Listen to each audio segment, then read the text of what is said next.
السلام علیکم۔ میرا نام ہے محمد فاروق بابر اور میرا آج کا جو لیکچر ہے اس کا ٹاپک ہے role of biology in disease control, یعنی کہ بیماریوں کو کنٹرول کرنے میں بیالوجی کا کیا رول ہے۔ تو اس میں فرسٹ آف آل بیالوجی کی مدد سے ہمیں پتہ چلتا ہے کہ کسی بھی بیماری کے کازیٹیو ایجنٹس کیا ہیں اور اس کا موڈ آف ٹرانسمیشن کیا ہے۔ تو اس طرح ہمیں پتہ چلتا ہے کہ وہ کس طرح کوئی بھی بیماری ہے وہ کس طرح پھیلتی ہے، تو ہم پریونٹیو میجرز اختیار کر کے اس بیماری سے بچ سکتے ہیں۔ اس کے بعد ہمارے پاس بیالوجی نے ویکسینیشن یا ایمیونائزیشن کی ٹیکنیک متعارف کرائی ہے، جس کی وجہ سے ہم کسی بھی بیماری کے خلاف قوت مدافعت مضبوط کر سکتے ہیں اور اس بیماری سے محفوظ ہو سکتے ہیں۔ اس کے بعد ڈرگ ٹریٹمنٹ یا جین تھراپی، تیسرا سٹیپ اس میں یہ ہے کہ اگر کوئی بیماری ہو جاتی ہے تو پھر اس کی ٹریٹمنٹ کیسے کرتے ہیں، اس میں ڈرگ ٹریٹمنٹ اور جین تھراپی شامل ہیں۔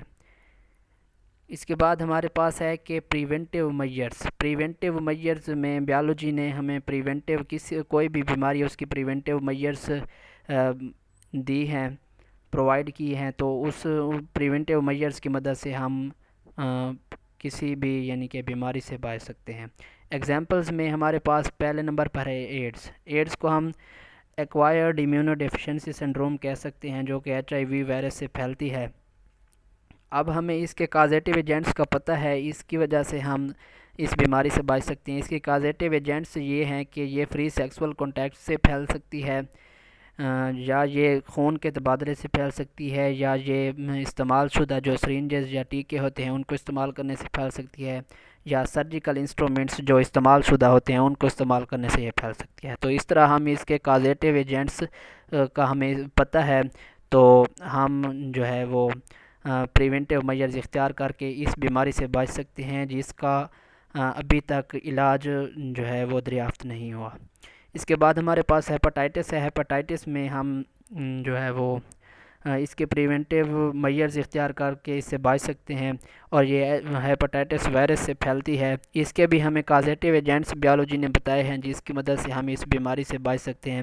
اس کے کازیٹیو ایجنٹس میں بھی جو ہے وہ خون کے تبادلے سے یہ پھیل سکتی ہے، یا یہ استعمال شدہ سرنجز کو استعمال کرنے سے پھیل سکتی ہے، یا یہ سرجیکل انسٹرومنٹس جو استعمال شدہ ہوتے ہیں ان کو استعمال کرنے سے یہ پھیل سکتی ہے۔ تو اب ہمیں اس کے پریونٹیو میجرز بھی پتہ ہیں اور کازیٹیو ایجنٹس بھی پتہ ہے اور موڈ آف ٹرانسمیشن بھی پتہ ہے، تو بیالوجی کی مدد سے ہم اب پریونٹیو میجرز اختیار کر کے اس بیماری سے بچ سکتے ہیں، اس بیماری کو کنٹرول کر سکتے ہیں۔ اس کے بعد ہمارے پاس ہے کہ ویکسینیشن یا ایمیونائزیشن، یہ وہ پروسیس ہوتا ہے کہ جس میں ہم کسی بھی بیماری کے اٹیک سے پہلے اس بیماری کے خلاف اپنی قوت مدافعت کو بڑھا لیتے ہیں، یعنی کہ ہماری امیونٹی زیادہ ہو جاتی ہے، اور پھر جب اس بیماری کا اٹیک ہوتا ہے تو ہم اس بیماری سے محفوظ رہتے ہیں۔ اس میں ہمارے پاس فرسٹ آف آل یہ ہے کہ ڈسکوری کے ویکسینیشن یا ایمیونائزیشن کا جو پروسیس ہے اس کو سب سے پہلے کس نے ڈسکور کیا، تو ایڈورڈ جینر تھا، ایک سائنٹسٹ جس نے 1797 میں ویکسینیشن کی ٹیکنیک متعارف کرائی۔ تو ویکسینیشن کا لفظ ویکا سے نکلا ہے، جو کہ ایک لیٹن ورڈ ہے جس کا مطلب کاؤ ہے۔ تو اس ویکسینیشن کی اب ہم امپورٹنس پڑھیں گے کہ امپورٹنس ویکسینیشن یا ایمیونائزیشن کی کیا ہے۔ تو فرسٹ آف آل بہت سی ایسی بیماریاں ہیں جو وائرس کی وجہ سے پھیلتی ہیں، تو ہم ویکسینیشن یا ایمیونائزیشن کے پروسیس سے ان سے محفوظ رہ سکتے ہیں، جن میں پولیو ہے، ہوپنگ کاف ہے، میزلس ہیں، ممس ہیں۔ تو اسی طرح جو ہے ویکسینیشن کی مدد سے ہم ان بیماریوں سے بچ سکتے ہیں۔ اس کے بعد یہ ہے کہ اس ویکسینیشن کے پروسیس کے ذریعے ہی اسمال پاکس اب تقریباً دنیا سے ختم ہونے کے قریب ہے، اور اسی طرح اس ویکسینیشن کے پروسیس کی جو ہے سکسیس سے ہی سائنٹسٹ زیادہ سے زیادہ کوشش کر رہے ہیں کہ وہ دوسری بیماریوں کو بھی جو ہے ویکسین تیار کر سکیں۔ اس کے بعد ہمارے پاس یہ ہے کہ اگر کوئی بیماری ہو جاتی ہے تو ہم اس کا کیور کیسے کر سکتے ہیں، کہ ٹریٹمنٹ کیسے کر سکتے ہیں۔ تو اس میں ہمارے پاس ڈرگ ٹریٹمنٹ اور جین تھراپی ہیں۔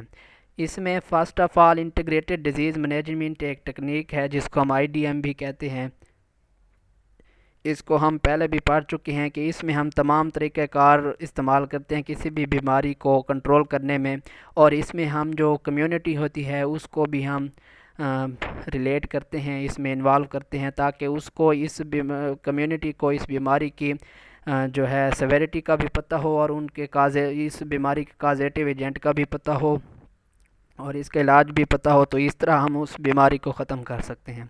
اس کے بعد ہمارے پاس ہے کہ اگر بیماری ہو جائے تو ہم اس کی ٹریٹمنٹ کیسے کر سکتے ہیں۔ تو first of all drug treatment ہے، جس میں ہم اگر کوئی بیماری بیکٹیریا کی وجہ سے، بیکٹیریل انفیکشن کی وجہ سے ہو، تو ہم اس میں اینٹی بایوٹکس استعمال کر کے ہم اس بیماری کو ختم کر سکتے ہیں یا اس سے چھٹکارا حاصل کر سکتے ہیں۔ یعنی کہ اینٹی بایوٹکس وہ ادویات ہوتی ہیں جو بیکٹیریل انفیکشن کے خلاف استعمال کی جاتی ہیں۔ اس کے بعد ہمارے پاس دوسرے نمبر پر ریڈیو تھراپی یا کیمو تھراپی استعمال کی جاتی ہے۔ ریڈیو تھراپی میں جو کینسر ہوتا ہے اس کو کیور کیا جاتا ہے، اس میں کینسرس سیلز پر ہم شارٹ ویو ریڈیشنز ڈالتے ہیں، جس کی وجہ سے جو ہم یہ ریپیٹڈلی پروسیس کرتے ہیں، جس کی وجہ سے وہ کینسرس سیل تباہ ہو جاتے ہیں اور کینسر کو ہم ختم کر سکتے ہیں۔